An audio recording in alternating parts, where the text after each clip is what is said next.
ಆಜಿ ಮಸಾಲ. ಎಂತ ಅಡಿಗೆಯ ರುಚಿಯಾಗೋ ರಹಸ್ಯವು 20 ರೂಪಾಯಿ.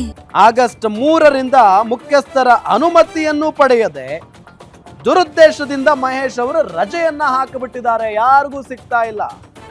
ಇಲ್ಲಿ ನೋಡಿದ್ರೆ ಪಾಪ RJ ಕಾಂತರಾಜು ಅವರು ಮಹೇಶ್ ಅವ್ರಿಗೋಸ್ಕರ ಕಾಯ್ತಾ ಇದ್ದಾರೆ, ಯಾವಾಗ ಅಧಿಕಾರವನ್ನ ಹಸ್ತಾಂತರ ಮಾಡ್ತಾರೆ ಅಂತ ಹೇಳಿ. ಅನುಮತಿ ಪಡೆಯದೆ ರಜೆ ಮೇಲೆ ಹೊರಗಡೆ ಹೋಗ್ಬಿಟ್ಟಿದ್ದಾರೆ ಇವರು. ಸರ್ಕಾರದ ಕ್ಯಾಶ್ ದಾಖಲೆಯನ್ನ ತನ್ನ ವಶದಲ್ಲೇ ಇಟ್ಕೊಂಡಿದ್ದಾರೆ ಮಹೇಶ್. ಇಷ್ಟೆಲ್ಲ ಗಂಭೀರ ಆರೋಪಗಳಿದ್ದಾವೆ. ಹಾಗಾಗಿನೇ ಆದೇಶ ಉಲ್ಲಂಘಿಸಿರುವಂತ ಜಂಟಿ ರಿಜಿಸ್ಟ್ರಾರ್ ಪಿ ಮಹೇಶ್ ಅವರನ್ನ ಸಸ್ಪೆಂಡ್ ಮಾಡಲಾಗಿದೆ. ಈಗ ಸರ್ಕಾರದಿಂದ ಸಸ್ಪೆಂಡ್ ಆದ್ರೂ ಕೂಡ ಏನಾದ್ರೂ ಬುದ್ಧಿ ಕಲಿತಿದಾರ ಇವರು ಅಂತ ಅಂದ್ರೆ ಅದೂ ಇಲ್ಲ. ಆದೇಶವನ್ನ ಪಾಲಿಸಿಲ್ಲ ಇವರು. ವರ್ಗಾವಣೆ ಮಾಡಿದ್ದರೂ ಸರ್ಕಾರದ ಆದೇಶವನ್ನ ಪಾಲಿಸಿಲ್ಲ. ಅವರ ವಿರುದ್ಧ ಕ್ರಮ ಆಗಿದೆ. ಮಹೇಶ್ ಅಮಾನತು ಮಾಡಿ ಸಹಕಾರ ಇಲಾಖೆ ಅಧೀನ ಕಾರ್ಯದರ್ಶಿ ಆದೇಶವನ್ನ ಹೊರಡಿಸಿದ್ದಾರೆ. ಅಧೀನ ಕಾರ್ಯದರ್ಶಿ ಮುನಿಯಾಂಜನಪ್ಪ ಆದೇಶವನ್ನ ಹೊರಡಿಸಿದರು.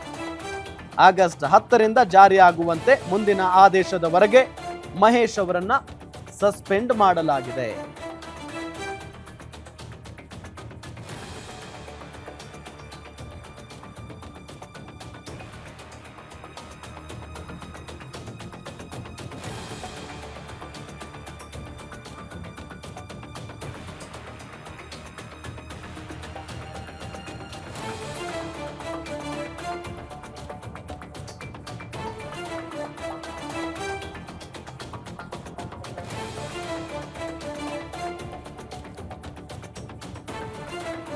ನೋಡಿ, ಈಗ ಆದೇಶ ಉಲ್ಲಂಘನೆ ಮಾಡಿರುವಂತಹ ಹಿನ್ನೆಲೆಯಲ್ಲಿ ಮಹೇಶ್ ಅವರನ್ನ ಸಸ್ಪೆಂಡ್ ಮಾಡಿದ್ದಾರೆ. ಯಾಕೆ ಈ ರೀತಿ ಹಿರಿಯ ಅಧಿಕಾರಿಗಳಿರ್ತಾರೆ, ಇವರಿಗಿಂತ ಹೆಚ್ಚಿನ ಅಧಿಕಾರಿಗಳಿರ್ತಾರೆ, ಅವ್ರಿಗೂ ಕೂಡ ಇವರು ಹೆದರಲ್ಲ ಅಥವಾ ಏನ್ ಇಷ್ಟು ಏನ್ ಪದಗಳನ್ನ ಬಳಸಬೇಕು ಅನ್ನೋದು ಗೊತ್ತಾಗ್ತಾ ಇಲ್ಲ. ಅಂದ್ರೆ ಇವರನ್ನ ಬೇರೆ ಕಡೆಗೆ ವರ್ಗಾವಣೆ ಮಾಡಲಾಗಿದೆ. ಅಲ್ಲಿಗೆ ಹೋಗಿ ಜವಾಬ್ದಾರಿಯನ್ನ ತೆಗೆದುಕೊಳ್ಬೇಕು. ಅದನ್ನು ಮಾಡಿಲ್ಲ. ಬಿಟ್ಟು ಹೋಗಿರೋ ಜಾಗದ ಜವಾಬ್ದಾರಿಯನ್ನ ಬೇರೆಯವರಿಗೆ ಹಸ್ತಾಂತರ ಮಾಡಬೇಕು. ಅದನ್ನೂ ಮಾಡಿಲ್ಲ. ಇದೇ ವಿಚಾರಕ್ಕೆ ಸಂಬಂಧಪಟ್ಟಂತೆ ಡೀಟೇಲ್ಸ್ ಕೊಡ್ತಾರೆ ನಮ್ಮ ಕ್ರೈಮ್ ಬ್ಯೂರೋ ಹೆಡ್ ಮಂಜುನಾಥ್. ನೇರ ಸಂಪರ್ಕದಲ್ಲಿ ಜಾಯ್ನ್ ಆಗ್ತಾ ಇದ್ದಾರೆ. ಮಂಜುನಾಥ್, ಒಂದು ವಿಚಿತ್ರವಾದಂತಹ ಘಟನೆ ಇದು. ಇವರು ಆ ಹುದ್ದೆಯಿಂದ, ಅಂದ್ರೆ ಸಾಕಷ್ಟು ಆರೋಪಗಳಿದಾವೆ, ಆ ಹುದ್ದೆಯಿಂದ ಇವರನ್ನ ಬೇರೆ ಕಡೆಗೆ ಟ್ರಾನ್ಸ್ಫರ್ ಮಾಡಿದ್ರೆ ಅಲ್ಲೂ ಹೋಗಿ ಜವಾಬ್ದಾರಿಯನ್ನ ತೆಗೆದುಕೊಂಡಿಲ್ಲ, ಅಧಿಕಾರವನ್ನ ಸ್ವೀಕರಿಸಿಲ್ಲ. ಬಿಟ್ಟು ಹೋಗಿರುವಂತಹ ಜಾಗದ ಜವಾಬ್ದಾರಿಯನ್ನ ಇನ್ನೊಬ್ಬರಿಗೂ ಕೂಡ ಹಸ್ತಾಂತರ ಮಾಡಿಲ್ಲ. ಏನು ಉದ್ದೇಶ ಇವರದ್ದು?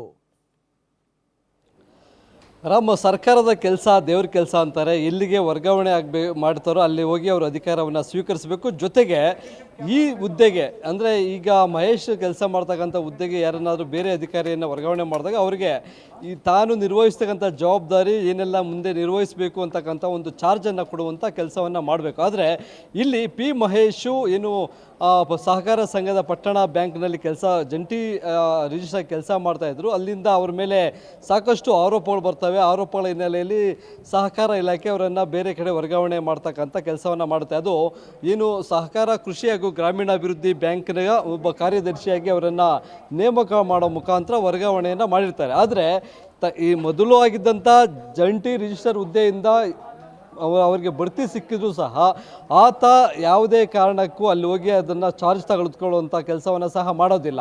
ಬದಲಿಗೆ ಈ ಹಿಂದೆ ಏನು ಜಂಟಿ ರಿಜಿಸ್ಟ್ರಾಗಿ ಕೆಲಸ ಮಾಡ್ತಾ ಇದ್ದಂಥ ಒಂದು ಪಟ್ಟಣ ಬ್ಯಾಂಕ್ಗೆ ಏನು ಕಾಂತರಾಜು ಅಂತ ವರ್ಗಾವಣೆಗೆ ಬಂದಿರ್ತಾರೆ, ಅವ್ರಿಗೂ ಸಹ ಚಾರ್ಜನ್ನು ಕೊಡದೆ ಅಲ್ಲಿದ್ದಂಥ ಹಣ ಮತ್ತು ಕೆಲವೊಂದು ಕಡತಗಳನ್ನು ತನ್ನ ಜೊತೆಯಲ್ಲಿ ಇಟ್ಕೊಂಡು ಎಸ್ಕೇಪ್ ಆಗಿರ್ತಕ್ಕಂಥ ಒಂದು ಘಟನೆ ಇದೀಗ ಬೆಳಕಿಗೆ ಬಂದಿರತಕ್ಕಂಥದ್ದು. ಇಲ್ಲಿ ಇವೆಲ್ಲ ಒಂದು ಕಡೆ ಕರ್ತವ್ಯ ಲೋಪ, ಮತ್ತೊಂದು ಕಡೆ ಅವ್ರ ಮೇಲೆ ಆಗಿರ್ತಕ್ಕಂಥ ಏನು ಕೆಲವೊಂದು ದೂರುಗಳು, ಆರೋಪಗಳು ಬರ್ತಾ ಇತ್ತು. ಅವೆಲ್ಲದರ ನಡುವೆ ಈಗ ಆಗಸ್ಟ್ 10ರಿಂದ ಅನ್ವಯ ಆಗುವಂಥ ರೀತಿಯಾಗಿ ಅವರಿಗೆ ಒಂದು ಸಸ್ಪೆಂಡ್ ಆದೇಶವನ್ನು ಈಗ ಇಲಾಖೆಯ ಹೆಚ್ಚುವರಿ ನಿರ್ದೇಶಕರಾಗಿರ್ತಕ್ಕಂಥ ಮುನಿಯಂಜಿನಪ್ಪ ಅವರು ಒಂದು ಆದೇಶವನ್ನು ಸಹ ಹೊರಡಿಸಿದ್ದಾರೆ. ಇಲ್ಲಿ ಯಾವುದಕ್ಕೂ ಇವರು ಏನು ಪಿ ಮಹೇಶ್ ಅಂತಕ್ಕಂಥವ್ರು ಕೇರ್ ಮಾಡ್ತಾ ಇಲ್ಲ. ಇಂಥವರಿಗೆ ಯಾವ ರೀತಿಯಾಗಿ ಇಲಾಖೆಯಲ್ಲಿ ಕೆಲಸ ಮಾಡ್ತಾರೆ, ಜೊತೆಗೆ ಹೋಗ್ತಕ್ಕಂಥ ಅಥವಾ ಇಲಾಖೆಯಲ್ಲಿ ಆಗಿರ್ತಕ್ಕಂಥ ಸಮಸ್ಯೆಗಳನ್ನು ಬಗೆಹರಿಸುವಂಥ ಕೆಲಸಗಳನ್ನು ಮಾಡ್ತಾರೆ ಅನ್ನೋದು ಅಲ್ಲಿ ನೋಡಬೇಕಾಗುತ್ತೆ. ಒಂದು ತನ್ನನ್ನು ಸರ್ಕಾರ ಯಾವುದಾದ್ರು ಬೇರೆ ಕಡೆ ವರ್ಗಾವಣೆ ಮಾಡ್ತು, ಅಲ್ಲಿಗೆ ಯಾವುದೇ ರೀತಿಯಾದಂಥ ಒಂದು ರೀಸನ್ಗಳನ್ನು ಹೇಳದೆ ಅಲ್ಲಿಗೆ ಹೋಗಿ ಹಾಜರಾತಿಯನ್ನು ತೆಗೆದುಕೊಳ್ಬೇಕು, ಚಾರ್ಜನ್ನು ತೆಗೆದುಕೊಳ್ಬೇಕು, ಮುಂದೆ ಆಗ್ತಕ್ಕಂಥ ಕೆಲಸಗಳನ್ನು ಮಾಡಬೇಕು. ಇಲ್ಲಿ ಎರಡೂ ಮಾಡ್ತಾ ಇಲ್ಲ. ಒಂದು, ತಾನು ಹಿಂದೆ ಇದ್ದಂಥ ಹುದ್ದೆಯನ್ನು ಚಾರ್ಜು ಕಾಂತರಾಜ್ ಅವರು ಕೊಡ್ತಾ ಇಲ್ಲ, ಸರ್ಕಾರ ವರ್ಗಾವಣೆ ಮಾಡಿರ್ತಕ್ಕಂಥ ಏನು ಕಾರ್ಯದರ್ಶಿ ಹುದ್ದೆಗೂ ಹೋಗಿ ಇವರು ಅಲ್ಲಿ ಇನ್ಚಾರ್ಜ್ ತೆಗೆದುಕೊಳ್ತಾ ಇಲ್ಲ.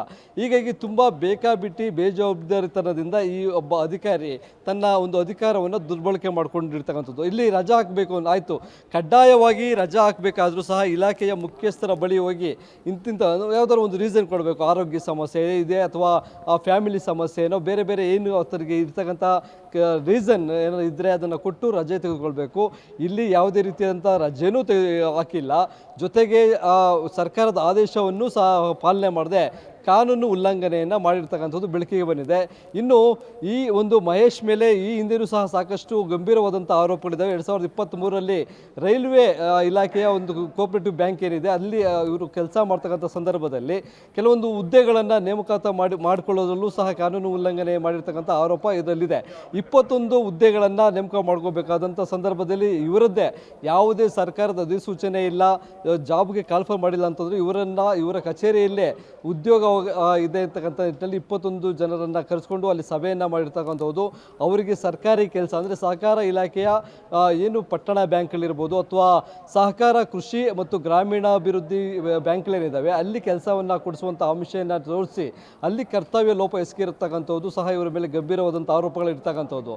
ಈತ ಮಾಡಿರ್ತಕ್ಕಂಥ ತನ್ನ ಸೇವಾವಧಿಯಲ್ಲಿ ಮಾಡಿರ್ತಕ್ಕಂಥ ಕರ್ತವ್ಯ ಲೋಪಗಳ ಬಗ್ಗೆ, ಜೊತೆಗೆ ಎಲ್ಲೆಲ್ಲಿ ಕೆಲಸ ನಿರ್ವಹಿಸಿದರೆ ಅಲ್ಲಿ ಮಾಡಿರ್ತಕ್ಕಂಥ ಅವ್ಯವಹಾರಗಳ ಬಗ್ಗೆ ಮಾಹಿತಿ ಹಕ್ಕು ಅಡಿಯಲ್ಲಿ ಮಾಹಿತಿ ಕೇಳಿದಾಗ ಆ ಒಂದು ಮಾಹಿತಿ ಹಕ್ಕು ಅಧಿನಿಯಮದ ಪ್ರಕಾರ ಮಾಹಿತಿಯನ್ನು ನೀಡೋದು ಸಹ ಇವರು ತಡ ಮಾಡಿರ್ತಕ್ಕಂಥದ್ದು, ಅಲ್ಲೂ ಸಹ ಕರ್ತವ್ಯ ಲೋಪವನ್ನು ಎಸಗಿರ್ತಾರೆ. ಈ ಹಿನ್ನೆಲೆಯಲ್ಲಿ ಜಿನ್ನಾಂಬೆ ಅಂತಕ್ಕಂಥವ್ರು ಮಂಡ್ಯ ಮೂಲದವರು ಒಂದು ದೂರನ್ನು ದಾಖಲು ಮಾಡ್ತಾರೆ. 2025ರಲ್ಲಿ ಒಂದು ದೂರನ್ನು ಕೊಡ್ತಾರೆ. ಆ ಹಿನ್ನೆಲೆಯಲ್ಲಿ ಮೈಸೂರಿನ ಮಂಡಿ ಪೊಲೀಸ್ ಠಾಣೆಯಲ್ಲಿ ಒಂದು FIR ಸಹ ಆಗಿದೆ. ಕ್ರೈಮ್ ನಂಬರನ್ನು ಉಲ್ಲೇಖ ಮಾಡೋದಾದರೆ 0019/25. ಈ ಒಂದು FIRನಲ್ಲಿ ಈತ ಮಾಡಿರ್ತಕ್ಕಂಥ ಒಂದು ಸಹಕಾರ ಇಲಾಖೆಯಲ್ಲಿ ಮಾಡಿರ್ತಕ್ಕಂಥ ಅವ್ಯವಹಾರಗಳ ಸಂಬಂಧಪಟ್ಟಂತೆ ಗಂಭೀರವಾದಂಥ ಆರೋಪಗಳನ್ನು ಸಹ ಮಾಡಿರ್ತಕ್ಕಂಥದ್ದು. ಆ ಒಂದು ಪ್ರಕರಣ ಸದ್ಯ ಹೈಕೋರ್ಟ್ನಲ್ಲಿ ವಿಚಾರಣೆಯನ್ನು ಸಹ ನಡೀತಾ ಇದೆ. ಇದರ ನಡುವೆ ಈತ ಎಲ್ಲೂ ಸಹ ಈಗ ಸರ್ಕಾರದ ಆದೇಶವನ್ನು ಪಾಲನೆ ಮಾಡಬೇಕು, ಅದನ್ನು ಮಾಡ್ತಾ ಇಲ್ಲ. ಅವರ ಒಂದು ಹುದ್ದೆಗೆ ಅವರ ಸ್ಥಾನಕ್ಕೆ ಬೇರೆ ಒಬ್ಬ ಅಧಿಕಾರಿಯನ್ನು ವರ್ಗಾವಣೆ ಮಾಡಿದಾಗ ಅವ್ರಿಗೂ ಸಹ ಚಾರ್ಜನ್ನು ಕೊಡದೆ, ಒಂದು ಲೆಕ್ಕವನ್ನು ಕೊಡದೆ, ಅಲ್ಲಿರ್ತಕ್ಕಂಥ ಒಂದು ಮಹತ್ವದ ದಾಖಲೆಗಳನ್ನು ಸಹ ತೆಗೆದುಕೊಂಡು ಹೋಗಿ ತನ್ನೊಂದಿಗೆ ಇಟ್ಕೊಂಡಿರ್ತಕ್ಕಂಥದ್ದು ಇದು ಸರ್ಕಾರದ ಕೆಲಸಕ್ಕೆ ಮಾಡ್ತಕ್ಕಂಥ ದೊಡ್ಡ ದ್ರೋಹ ಆಗಿದೆ ಅಂತಕ್ಕಂಥದ್ದು ಅಂತಹ ಆರೋಪಗಳು ಸಹ ಕೇಳಿ ಬರ್ತಾ ಇದೆ. ಈಗ ಈತನ ಈ ಒಂದು ಕರ್ತವ್ಯ ಲೋಪ ಇರ್ಬೋದು, ಬೇಜವಾಬ್ದಾರಿತನ ಇರ್ಬೋದು, ಅಥವಾ ಈತನಿಂದ ಬೇರೆ ಅಧಿಕಾರಿಗಳಿಗೆ ಆಗ್ತಕ್ಕಂಥ ಸಮಸ್ಯೆಗಳು ಇದಕ್ಕೆ ಸಂಬಂಧಪಟ್ಟಂತೆ ಈಗ ಅಮಾನತು ಆದೇಶವನ್ನು ಮಾಡಲಾಗಿದೆ. ಆದರೆ ಅದನ್ನು ಸಹ ಆತ ಸರಿಯಾಗಿ ನಿರ್ವಹಣೆ ಮಾಡ್ತಕ್ಕಂಥ ಹಿನ್ನೆಲೆ, ಯಾಕೆಂದರೆ ರಜೆ ಮೇಲೆ ಹೋಗಿರ್ತಕ್ಕಂಥ ಹಿನ್ನೆಲೆಯಲ್ಲಿ ಆತ ಒಂದು ಸಸ್ಪೆಂಡ್ ಆಗಿದ್ದಾಗ ಬೇರೆಯವರಿಗೆ ಅಲ್ಲಿ ಜವಾಬ್ದಾರಿಯನ್ನು ಕೊಡಬೇಕು. ಅಲ್ಲಿ ಈಗಾಗಲೇ ಜಂಟಿ ರಿಜಿಸ್ಟ್ರಾಗಿ ಕಾಂತರಾಜ್ ಅವರನ್ನು ನೇಮಕ ಮಾಡಿ ಸರ್ಕಾರ ಆದೇಶ ಹೊರಡಿಸಿದೆ. ಅವರಿಗೆ ಚಾರ್ಜ್ ಕೊಡ್ತಾ ಇಲ್ಲ. ಸಾಕಷ್ಟು ಲೋಪಗಳು, ಆರೋಪಗಳು ಈ ಒಂದು ಪಿ ಮಹೇಶ್ ಅವರ ಮೇಲೆ ಕೇಳಿ ಬರ್ತಾ ಇದೆ. ಈ ರೀತಿಯಾದರೆ ಆತನನ್ನು ಯಾವ ರೀತಿಯಾಗಿ ಯಾವ ಇಲಾಖೆಗೆ ವರ್ಗಾವಣೆ ಮಾಡಬೇಕು, ಆತನ ವಿರುದ್ಧ ಯಾವ ರೀತಿಯಾದಂಥ ಶಿಸ್ತು ಕ್ರಮವನ್ನು ಕೈಗೊಳ್ಳಬೇಕು ಅನ್ನೋದು ಇಲಾಖೆಯ ಮುಖ್ಯಸ್ಥರಿಗೆ ಬಿಟ್ಟಿರ್ತಕ್ಕಂಥದ್ದು. ನೋಡಬೇಕು ಮುಂದೆ ಏನೆಲ್ಲ ಕ್ರಮಗಳನ್ನು ಈ ಮಹೇಶ್ ವಿರುದ್ಧ ಕೈಗೊಳ್ತಾರೆ ಅನ್ನೋದನ್ನು. Ram. Okay, thank you Manjunath. ತಮ್ಮೆಲ್ಲ